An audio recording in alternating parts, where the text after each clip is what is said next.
কালকে আমি মায়ের বাড়ি গেছিলাম। তো মা যখন ছাদে যাচ্ছে দুপুরে ফুল তুলতে, আমি মাকে বললাম চলো তোমার সাথে যাই আর গিয়ে একটু ভিডিও করে আসি যে কি কি ফুল ফুটেছে।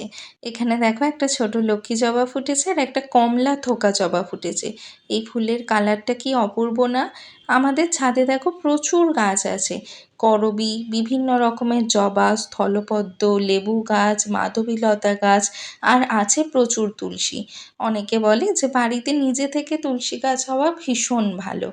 এবার দেখো আরও অনেক গাছ আছে। এটা মনে হয় লাল থোকা জবার গাছ। এইরকম প্রচুর গোলাপ, এই যে 3টে সুন্দর সুন্দর গোলাপ ফুটেছে। আর তার সাথে রয়েছে প্রচুর নয়নতারা, যেগুলো নিজে থেকেই হয়, আবার নিজে থেকেই মানে একটা সময় শেষ হয়ে যায়, আবার নিজে থেকে নতুন গাছও হয়। এটা দেখো একটা কারি পাতা গাছ, তাতে কি সুন্দর ছোট ছোট ফল এসেছে। আমাদের অনেকে বলে জানো তো যে গাছ কিনে তো বেকার টাকা নষ্ট করছো।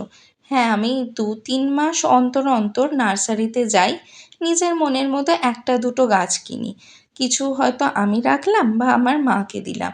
আসলে কি বলো তো, যারা গাছ ভালোবাসে না, গাছের নেশা যাদের আছে, তাদের কোনো দিনই গাছ কিনলে মনে হবে না যে টাকা নষ্ট করছি, বুঝলে।